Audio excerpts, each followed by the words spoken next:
Hey guys, it's Illustria, and today I'm going to be doing a really simple coloring tutorial of what I do, and this was requested by Violet B, and Violet always leaves me really nice comments on my videos, so thank you, Violet, for asking for this kind of video. I didn't really want to do this kind of video unless somebody asked, and I see a mistake right there. Let me just fix that while I'm talking, even though I'm really bad at talking, and I'm kind of sick right now, so that's why I sound like the devil.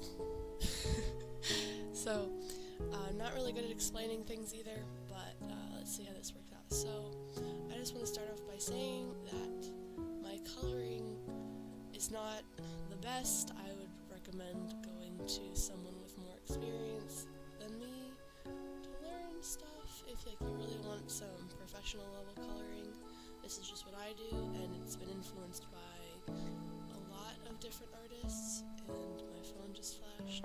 Oh, it's just okay. And that's how I got where I am now, because I used to just, do the kind of shading where it's like, oh, here's some colors, and then here's some darker colors, and then take this and, and do this. Done. I still feel like I do that, but at least I have a better grasp of colors and stuff like that. So this is just a drawing of me. I had to draw this thing for one of my classes, and oddly enough, not an art class, I'm just a show-off. And it was this sketch here, except I actually finished it off because the original sketch just had a body and some hair, like no face or shirt and stuff like that, so I just finished it up for this video. I was like, hey, remember that time someone asked you to make a video and you said, yeah, and then you never did it? Well, now I'm doing it. My hair color is like weird, I guess. It's mostly like brown, but it's like a blondish brown. Yeah, I guess that works. So basically what I do when I red color is I just kind of throw some shit down and yep, that's the color. We're all done now. And then I take the magic wand, which is this little thing up here if you're using Paint Tool Sci. Most art programs have a tool like that, and I try to select everything with that tool, but if I can't, then I go back in with the selector tool right here. So like here with the eyes, they're very small spaces, so you usually can't get all of them, or sometimes just it just won't get into those little tiny gaps that you need it to, so I always go back in with the selector tool. And also sometimes it gets too much, and you need to if my selector selected like that, I would use a deselector just to erase it, that kind of thing. But like here, you have a really small space, but I'm still able to get to it. And that's pretty much it for how I color everything. But just keep on going, keep on. So some of this I'll probably speed up because it's a lot of see right there, I messed up. A lot of the same stuff, so let me make a smaller pen. See, I made a little bit of mistakes, and whenever that happens, I just go back in with the pen to just fill it in, no big deal. It's not the end of the world. But now I have this, and sometimes what I do, just to make my life easier, is I will turn on preserve opacity, which just means that anything you color on it will not leave the spot you've colored, so I can scribble out here all I want to, and it will only go in the spot I've colored. So I can turn it off, and it'll only go there. So, what I like to do is I like to go more into like the reds, and drag it more into like a darker color, and then I just do kind of a top and bottom shade for how my hair really is. Hair has different kinds of like highlights and lowlights and stuff like that. I just kind of blend it in. No big deal, except that blend is probably too intense. So there we go. More of a gradient kind of feel. And this is only one level of the shading I do.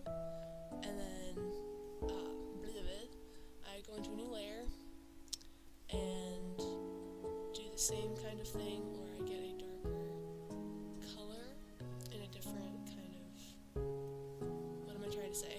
In a different hue is the word. And then that's when I go in with more detailed shading, which is just, take a darker color, you throw it on there. And I just put it where the shadows would fall, and I'm not really the best at that. As you might be able to see, some of my drawings are like, here's a shadow, like, where is the light coming from? What are you doing? I usually just try to put it on the bottoms of things, because usually light comes from the top.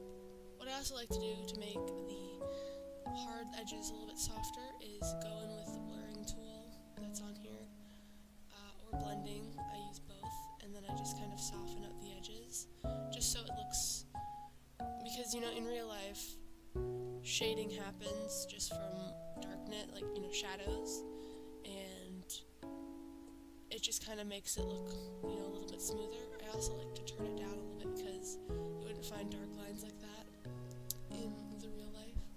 So I also like to go back in again and select everything that wouldn't have this mud brown color in it, and then just erase all that away, erase all the cares away, and then I just merge those two together. So now another thing I will do sometimes is take the same kind of color as I used for this part, and I will try to add more depth to the hair by using the brush tool, and I try to paint strands to give the art more motion.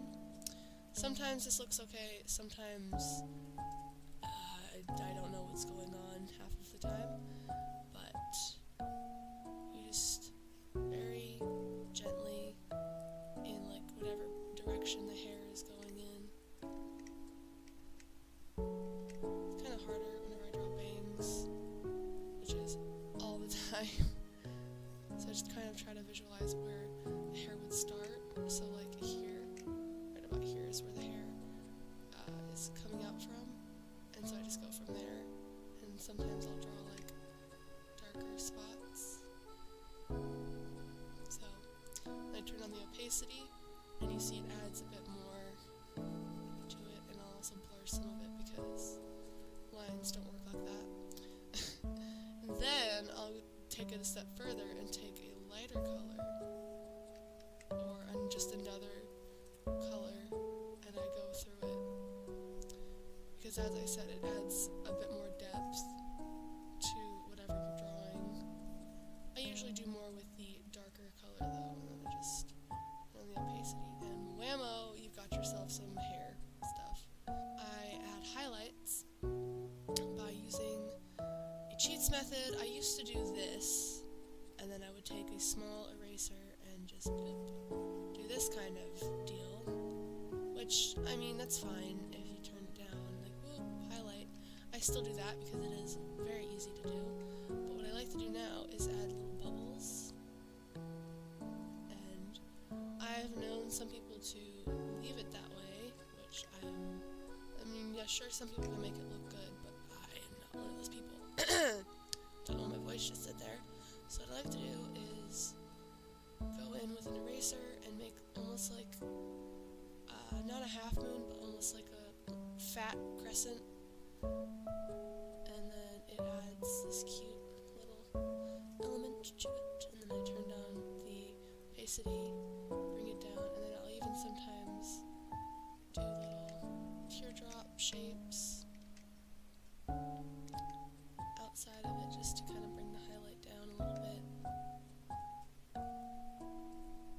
and then turn on the opacity, and I'll either make it less or more, but I think less looks better, and then now you have a little bit more of an interesting highlight.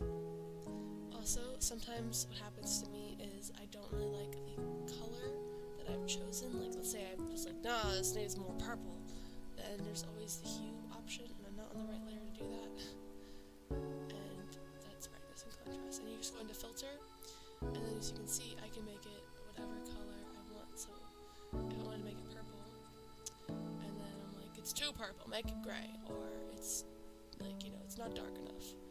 That's actually a pretty nice color. Then I could just change that.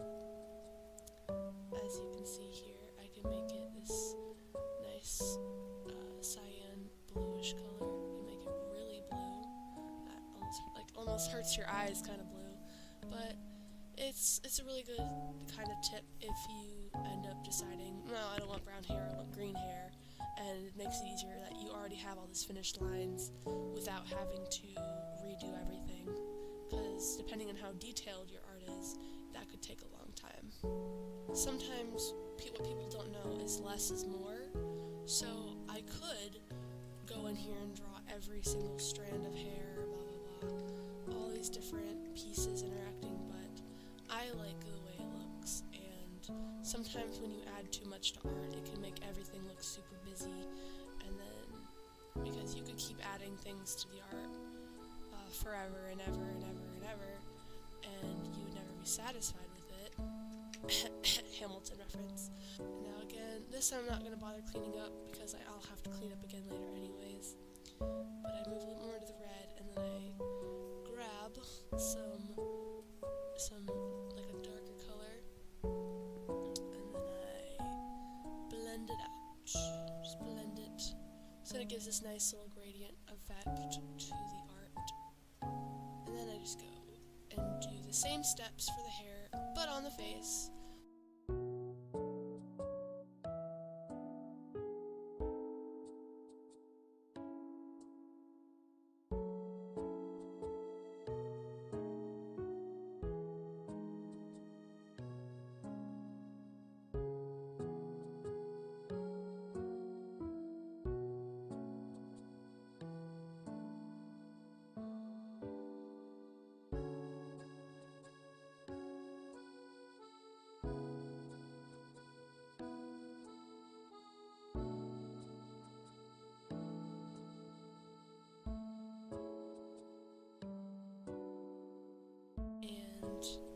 Something else I've gotten very accustomed to doing is adding little white highlights, like on the nose and on the lips and on the cheeks, just to show little highlight spots.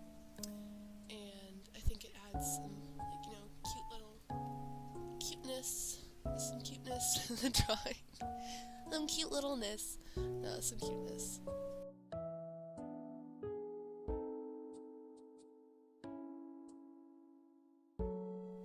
Alright, so now you may notice that I didn't edit out the mess, like the extra color from the eyes, and that's because now we're just going to do some color on top of them.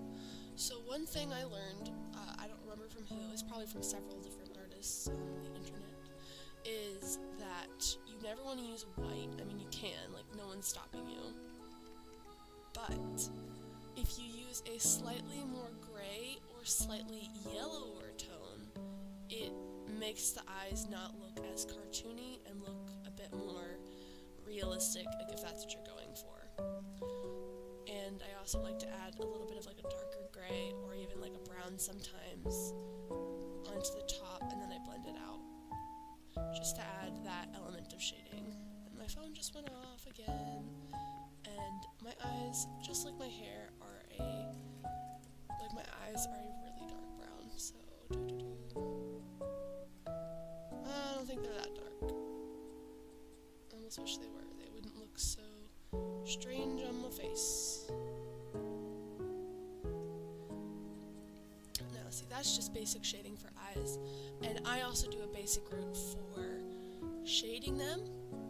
So, for example, you have your base color, and all I really do, just to make things easier on myself, and again, sometimes I switch this around, but usually my go-to for coloring eyes is I will grab a lighter color, so I'll drag in a bit of yellow or a bit of red, and then I'll take a darker color and I'll drag in a bit of red, and then I go along the top with the darker color. Usually I take hues that are already in my actual eyes, so like I have a bit of red in them, and I think that red's a little bit intense though, so I'm just going to bring that back.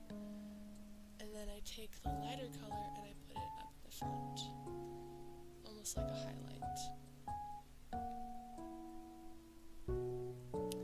And then I also go back to the darker color, bring it more towards black to make my pupils.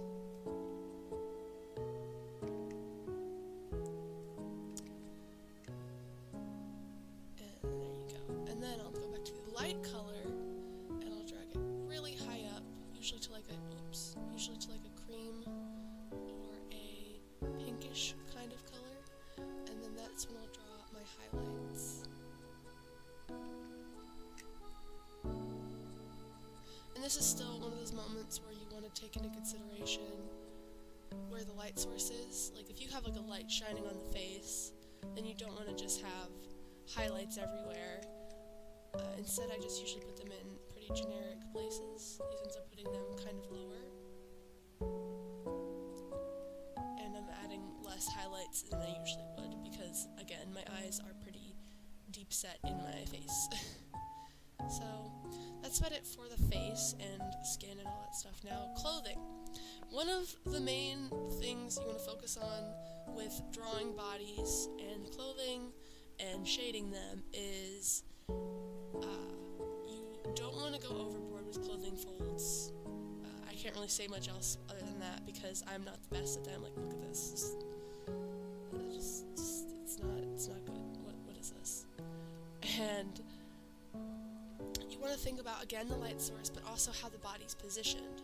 So, if the body was, let's just say, like leaning over, like, boop, wee, I'm running, or something, then you'd want light here and shadows here, instead of the other way around. So, yeah, you'd want light hitting it instead of, coming around it. But let's just say, oh, missing a leg. Let's just say you have, one of those scenes where there's like a chair, that's a chair, they're apparently falling with the chair and they have one of those pulley things that like, whoop, water comes out of it, and there's like, let's just say there's just like light behind it, like coming from behind it. Well, then you'd want to focus the shadows. Let me do like, not like a weird stick figure for this, but like, here's an arm with a hand. That looks like a spoon. Sure, there's a cut off arm with a little face. And like the light was coming from a big source, like behind it. So you would want to focus the shadows about here. Like this is where you want the shadows to be, with highlights all the way around, just like everywhere. And you'd want it to center it and all that kind of thing. So in this case, again, I'm just doing there's no direct lighting on this drawing. It's just standard lighting, which is what I usually draw in, but like if you have a person underwater looking up at the surface and the sunlight would be hitting their face, then you would want to focus the lighting on their face, on like the top of their head, maybe like on their shoulders, but then you'd get down to the body and that would be covered in shadows because the light's not really hitting it. But it really depends on angles and whatever you go for. So in this case, I think I'm just going to we're just going to color it in like a dark gray, because I wear a lot of dark gray and black.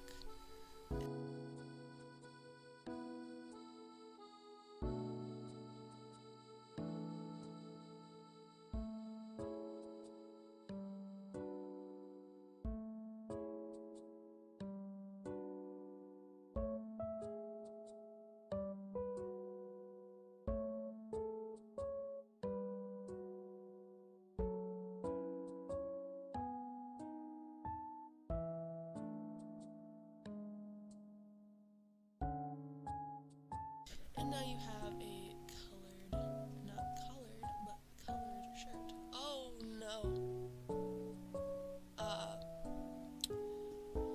That's didn't happen. It's okay. You're fine. This is fine. Oh, okay, sorry. I know exactly what I did. So, something you want to avoid is erasing with opacity on, did just erase everything, as you just saw, but I fixed it, so it's okay. Right? So, fixed it, and it's no problem, just cool. And sometimes I add shirts with details, so like this has the Sheikah eye in it, and if you don't know what the Sheikah eye is, we can't be friends. No, it's a Zelda thing, basically. And the accents are red, so I'm just going to add some dark red. And then later on I'll make it better by changing the line art, which I will get to here in a second. I think it's still too bright of a red. Let's do this way. Also changes the okay. I don't really mind. If I could just remember what the people looks like. There we go. And then I just merge that down with the rest of the coloring. Let's just do purple because purple is my favorite color.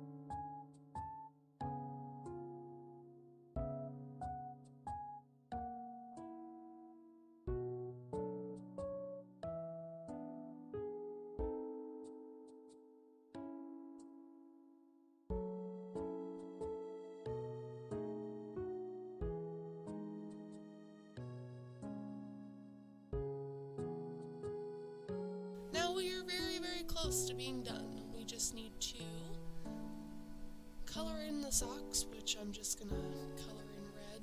Why not?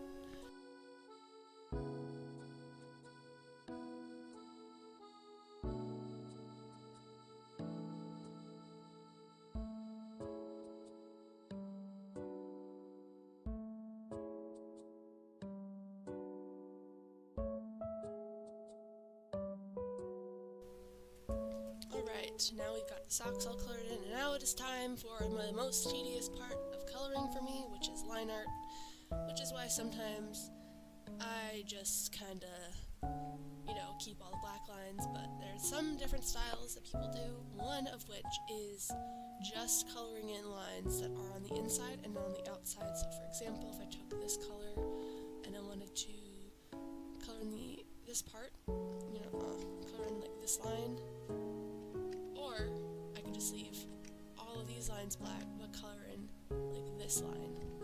So hopefully that makes sense.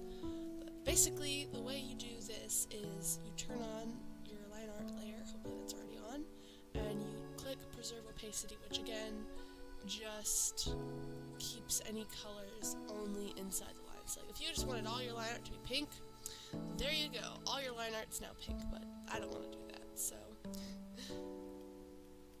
we're just going to go in with colors that look good with wherever they are. So like right here, it's like, it looks like it'd be good, but you want to use a darker shade for skin because otherwise it looks kind of creepy. So like even that looks a little bit off-putting to me, but it looks better than what I did before, so I'm just going to color in all the spots with that. And I think for this, I am going to do the thing where you only color in the inside lines, just because it makes the art look more polished in some spots.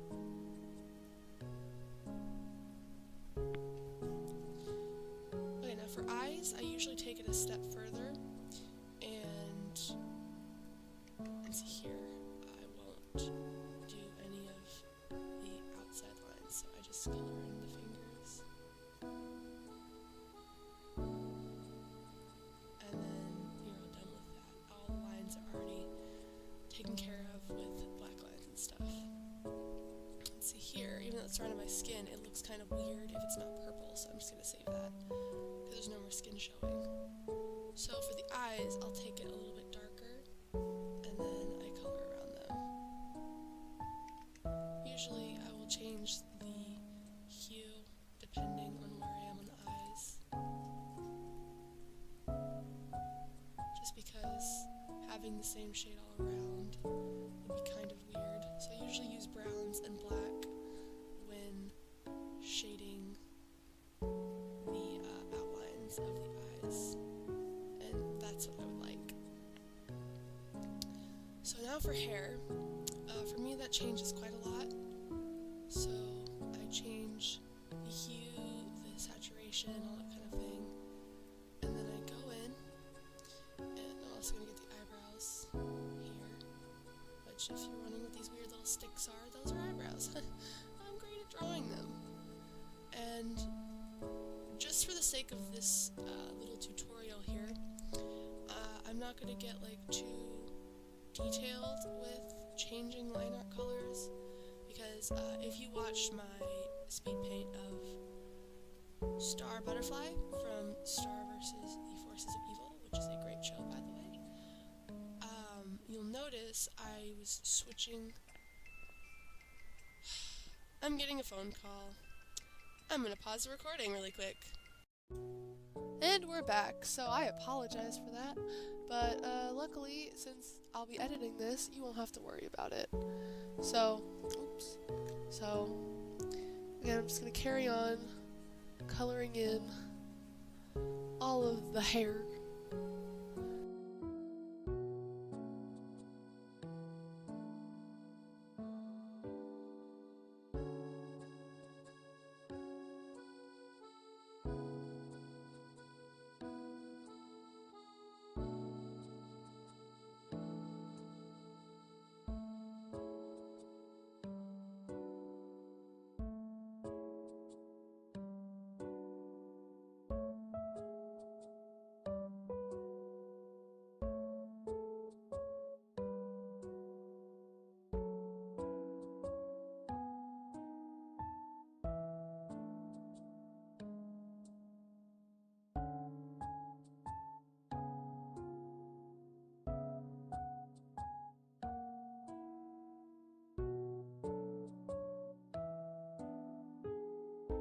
I almost forgot to shade this. That's too dark.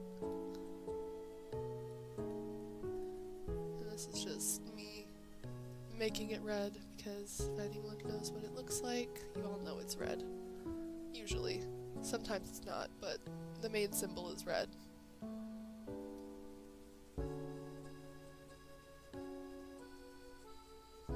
Now, excuse me while I cycle through 1,000 different variations of shades of red, just to pick the one I like.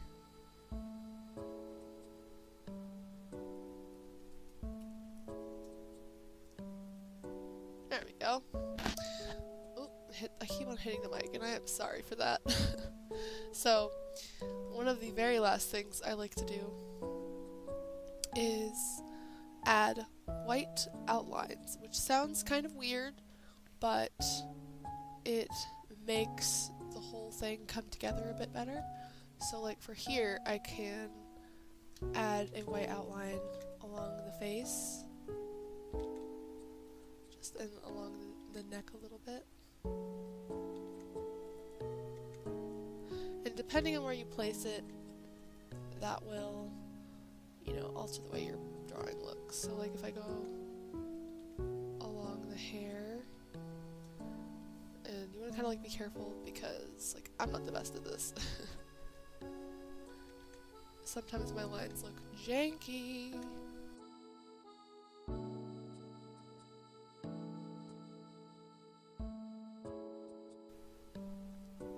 That looks crazy.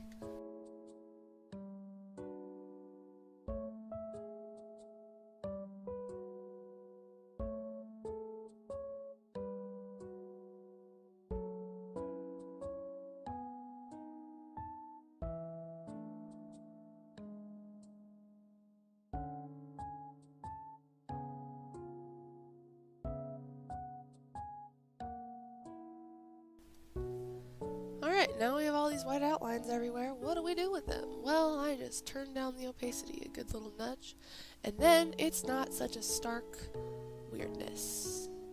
I'm just like, here, some white lines. So I also like to go in a little bit and add details and like highlights and stuff to things that wouldn't usually have them. So like this eye, I'm just going to add a little bit of some shininess to it. And I'm also going to add some to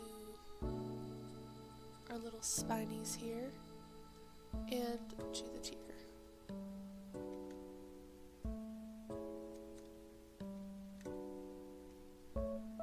And it makes it pop a little bit more.